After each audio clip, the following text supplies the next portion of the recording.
Good, beautiful Sunday morning. I am John. I am your host. Welcome to episode 10 of A Dog's Life. I talked a lot about worthiness in my last video, and I realized going into that one, I don't know how much you all needed that one, but I did. I realized that I never, until that moment, I did not truly understand my own worth. It really just resonated with me. And I feel different. I feel more whole. Here, one day in the past week, I had written a letter to the universe, to God, to infinite wisdom. I don't mean any disrespect. I'm not disrespecting anybody's religion, but whatever higher power you believe in, I wrote that letter to. Just in gratitude for all I have. And after doing episode 9 and talking about worthiness and really understanding mine, I replayed that letter in my head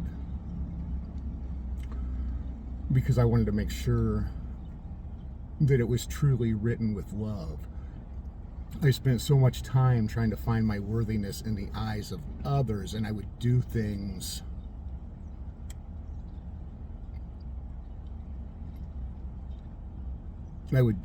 for them, looking for validation. And as I've been walking this leg of my journey for the last 6 months or so, I didn't even think about it, but I've shifted from doing those things out of looking for somebody's love and doing them because I want to. And for me, that is such a powerful difference. I was finding my own worth and didn't even realize it. And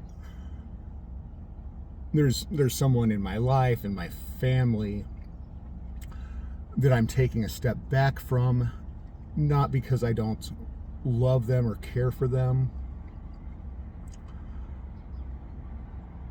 I need the separation to make sure that I'm being in their life for the right reasons and not trying to look for some type of validation.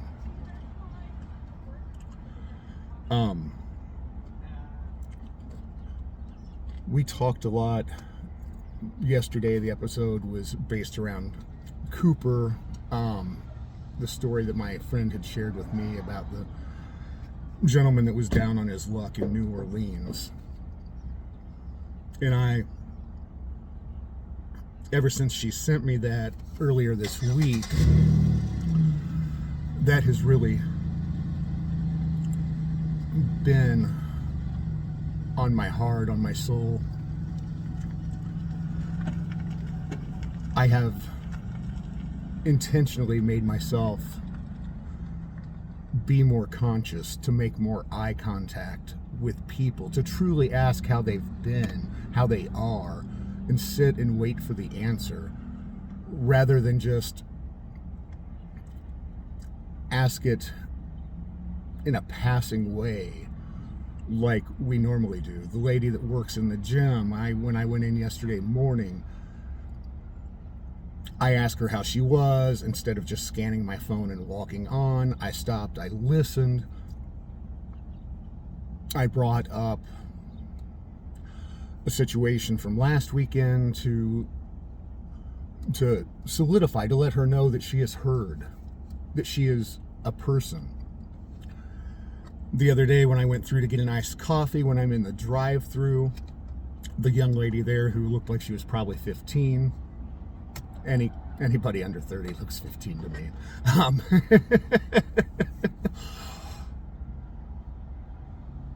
But she said good, and then just kind of looked away. So I intentionally made eye contact with her and kept the conversation going. I want anyone I come into contact with to feel seen, to feel like they've been heard, like they have a voice. Simon Sinek, one of the podcasts that I listen to of Simon Sinek, he talks about he had a friend that was going through a really rough time, and when he found out about it, he asked her why she didn't share, and she said, well, I did share. I sent you text asking if you wanted to stop by and things like that. And he said, but those are no different from the text any other time. So in that, they made their own code that when either one was really in need or really needed to talk or really needed to be seen, be heard, what they would text the other one to let them know that it was more than just a casual visit. I encourage you all, with the people that you are close to, that you resonate with, to have something like that. So when someone else is really in a place, they're actually being heard. I'm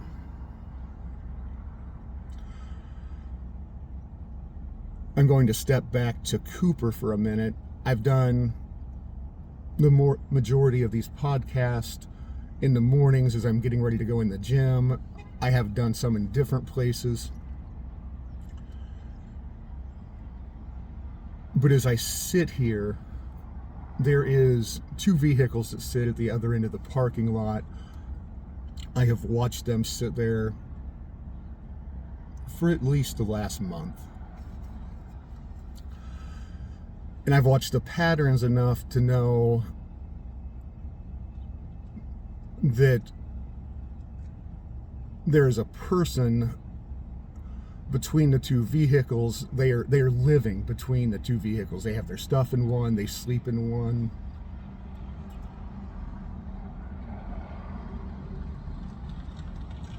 I don't know that I can do anything for them,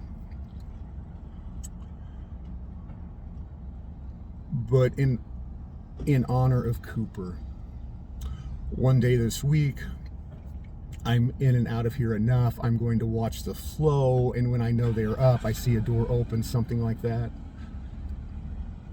I'm going to stop and ask.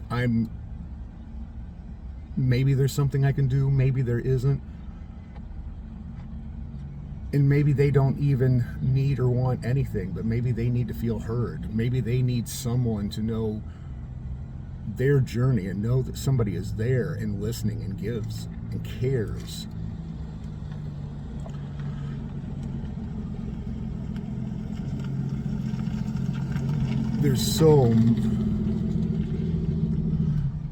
We get so used to just walking by and not really interacting with those around us. I don't know when that shift happened. Brene Brown does a lot of talks about it. But we do, and I encourage each and every one of you this week to walk outside your comfort zone, to stop a stranger, to ask how they are. I mean, really just interact with desire to know. And truly empowering myself to understand my worth. When I was in the gym yesterday, I went in to use the restroom, and I washed my hands as I'm walking out. Across the other side in the changing room, there's this huge mirror, probably 5 foot tall by 10 foot wide. I have not always, more times than not, I will ignore the mirror because I don't want to visually see myself. And that's not okay. I am worthy. So I stopped, I smiled at myself. I made myself actually look at myself. Over the past 6 months, I've always felt uncomfortable in my skin. I have started making myself change my clothes at the gym just because I am worthy. And I feel worthy now at this point. And it didn't happen overnight. My realization may have happened in an instant, but I had been leading up to that. I had been working towards that, towards feeling my worth, my new reality, the shifts in myself. And our shifts in ourselves are not just for us. They flow out into the world. By changing ourselves, we have the opportunity to change the lives of those around us, whether it's in our testimony or whether it's in actually listening and caring about a stranger. I beloved every single soul on this planet. Every single soul on this planet is a part of me. We are all the same collective energy. And I realize I'm not going to be able to go out. I'm not going to be able to change every single person's lives, but that's not what it's about.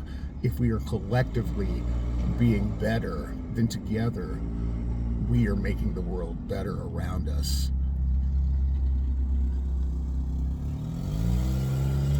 I am so... Let the loud truck go by.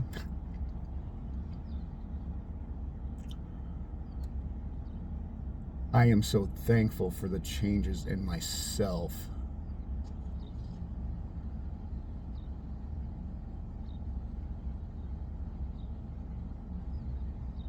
In my desire to be better and wanting to do things out of love rather than for validation.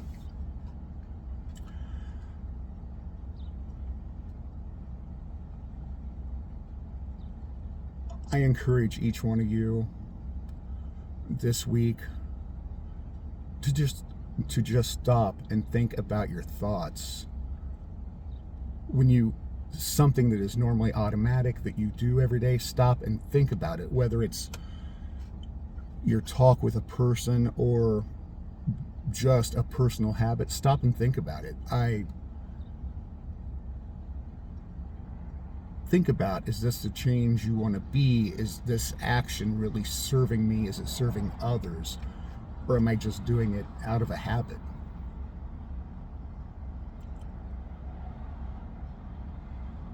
I thank you all for listening to these. They help